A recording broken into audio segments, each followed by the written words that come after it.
All right. Well, it's a pleasure to have you here today, Dr. Zandstra. Super excited to learn from you. You've been absolute rock star, a scientist in the field of stem cell bioengineering, helping to really advance this field. And kind of wanted to put things into perspective for anyone listening to this.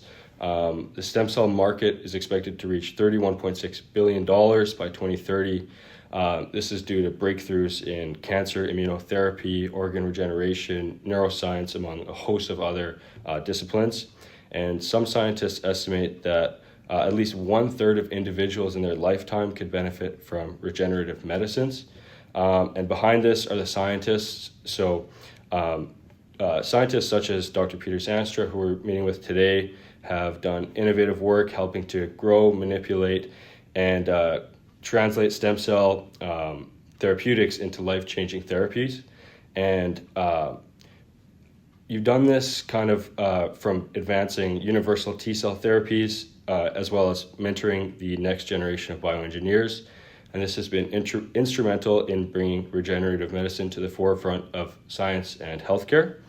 And so kind of wanted to go over who you are and kind of what you do. So I know that you're the co-founder, chief scientific officer of Notch Therapeutics, which focuses on T-cell therapies from pluripotent stem cells, as well as you're a fellow of the Royal Society of Canada, a member of the Order of Canada, and a researcher here at UBC. So it's a privilege to be able to speak with you today and super excited to learn from you. So I wanted to ask you what inspired you to pursue bioengineering and regenerative medicine. Sure, thank you. It's a pleasure to be here. Just one small correction. I'm not any longer the CSO of Notch Therapeutics. As that company grew, I became a member of the scientific advisory board. So that's one of the nice things about biotech at the academic industry transition is you can be involved in starting companies, and then they go off and live their own lives. Yeah, it's exciting. Sometimes successfully, sometimes not successfully, but I think either way create a lot of impact in terms of new science, economic activity, jobs, and those kind of things, and that's I think very motivating. Definitely. So just go back to your question. Which was, how did I get started, I think? What inspired you to pursue bioengineering? Yeah, so I did my undergrad at McGill University, and one of the courses I took there was a course by a professor called TMS Chang in biotechnology. He was instrumental in the first versions of artificial blood. So he would figure out ways of harnessing hemoglobin and having artificial cells to present that hemoglobin.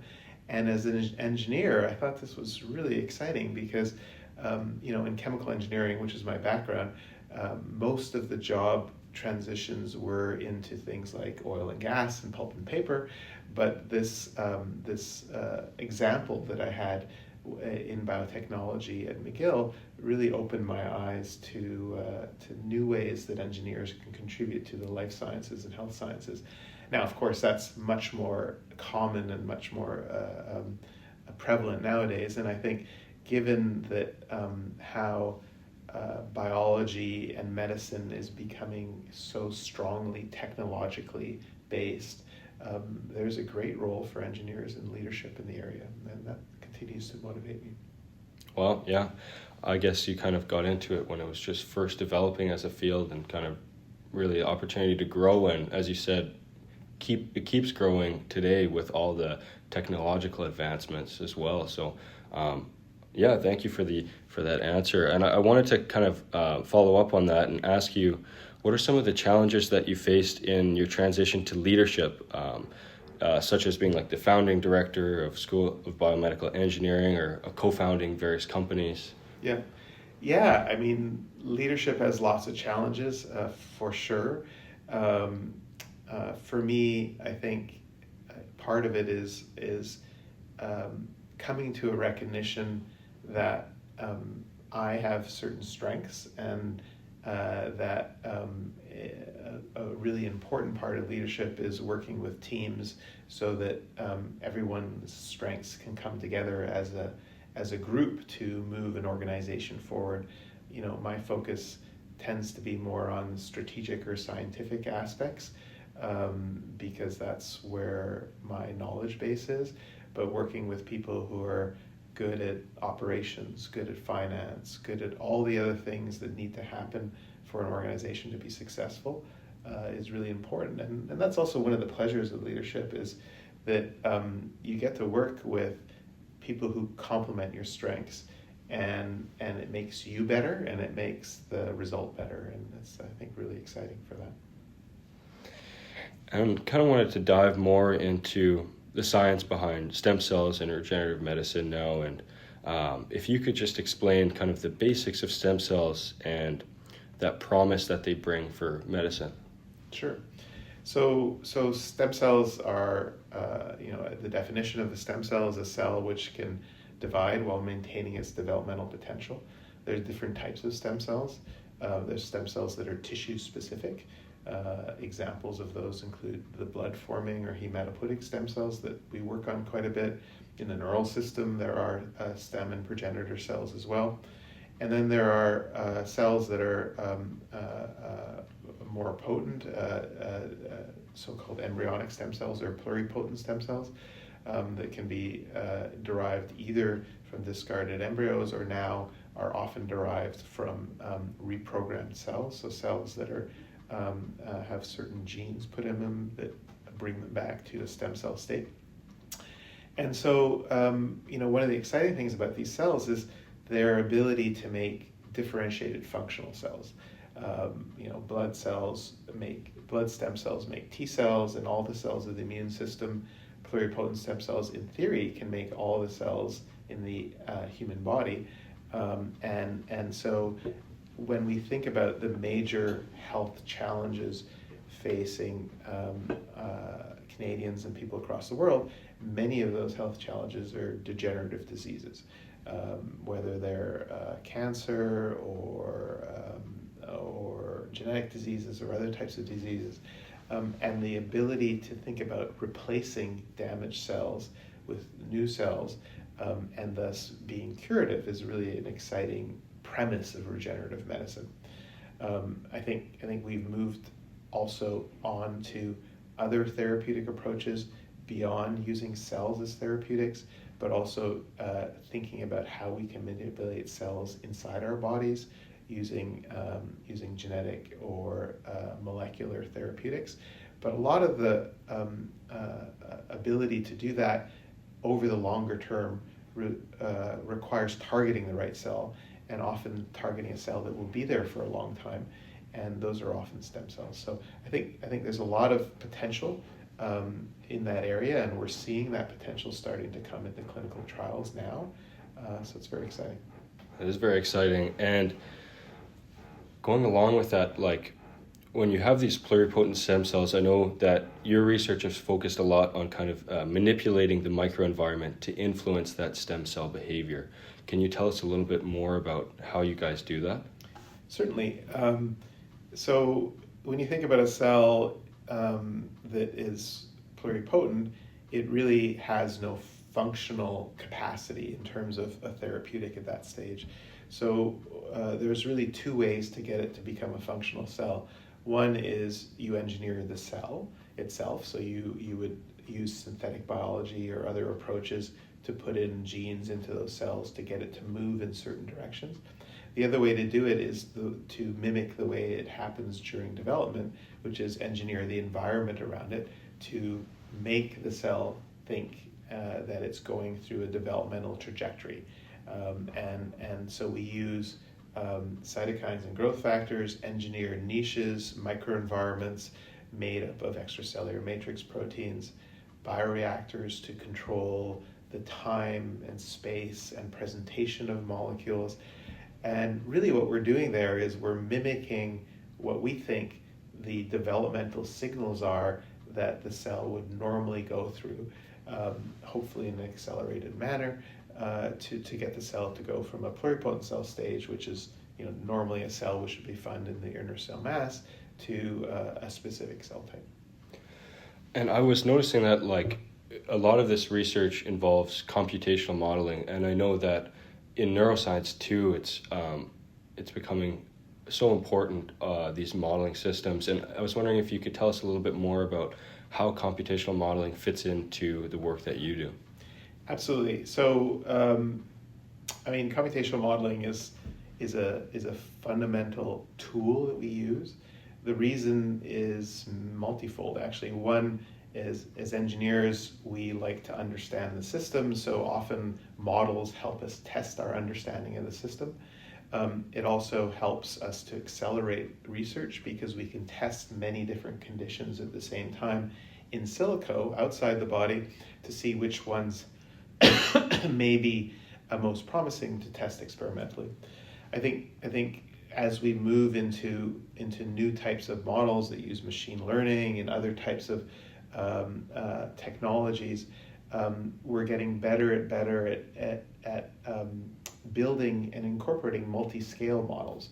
So these are models that would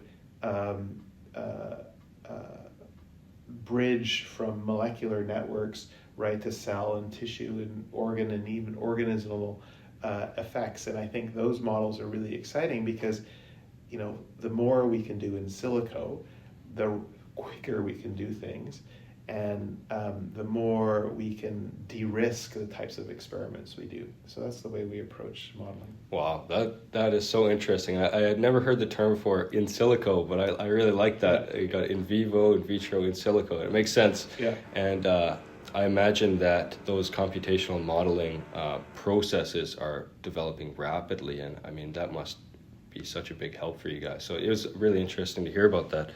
If I can add one thing, totally. I think what's really happening right now is we're seeing this emergence of things like automation, digital twins of biological systems, these in silico models, all happening at a time when the amount of data we can gather from experiments is also scaling quite significantly. And the only way we can really incorporate all this information is to have those mathematical structures to help us interpret and use that. So I think it's a very exciting time for biology. Very interesting. Yeah, I like what you said about how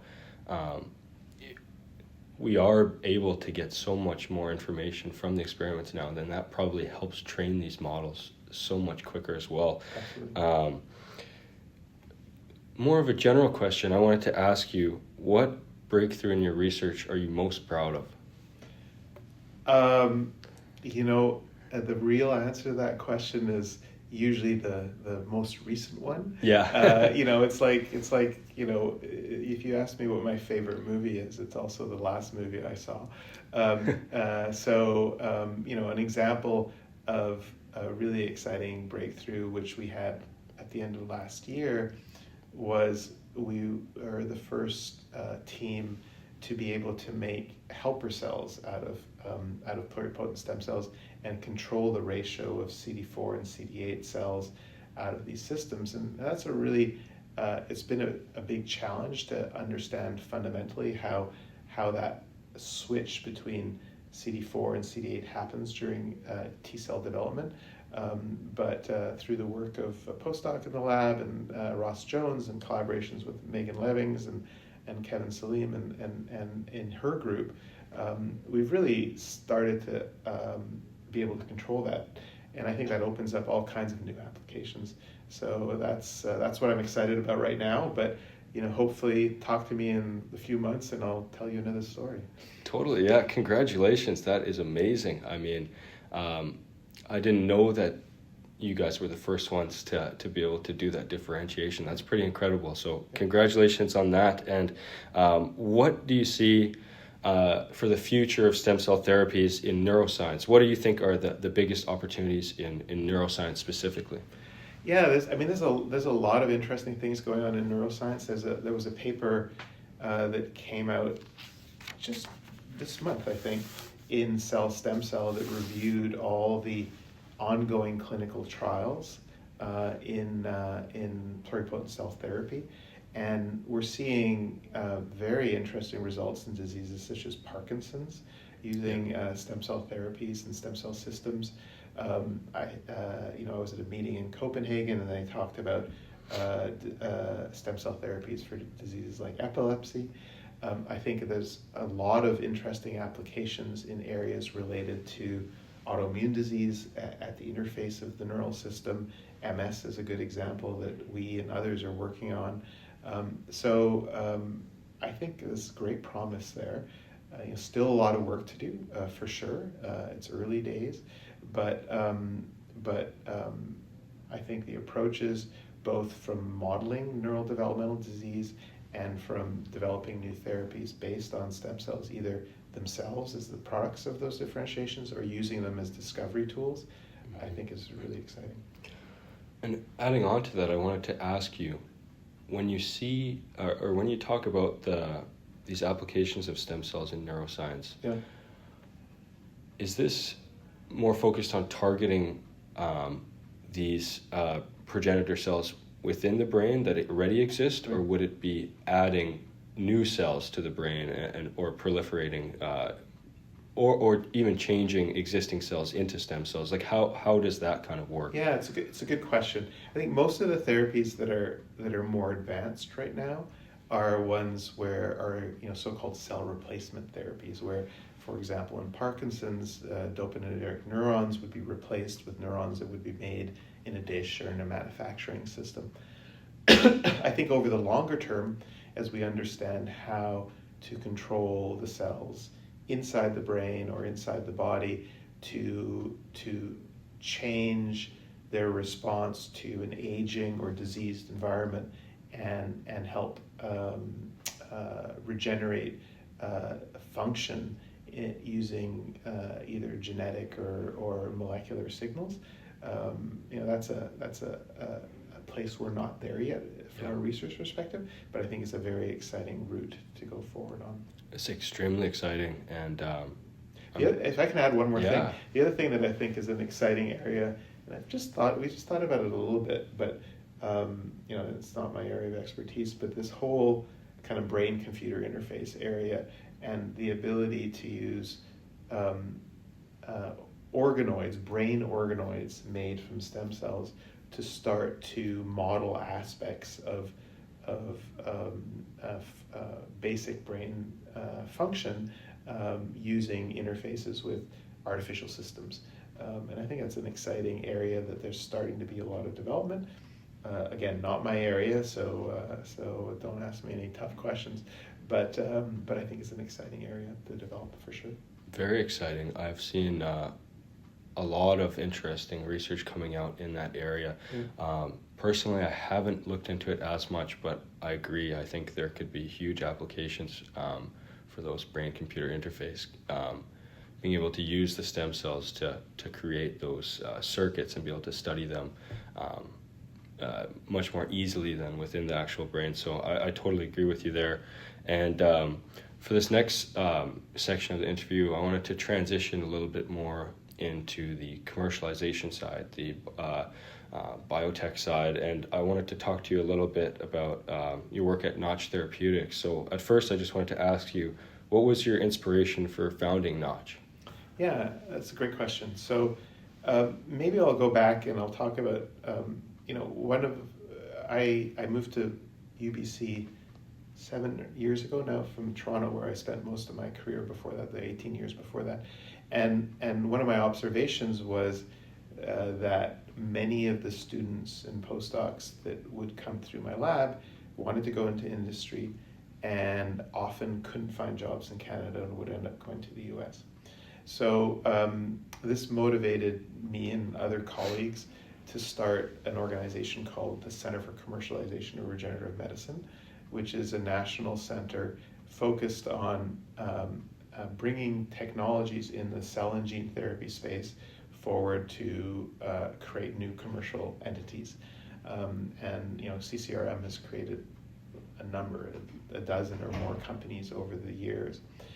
And the real motivation was can we create an industry in Canada so that students and postdocs and Canadian talent can stay in Canada and build their career.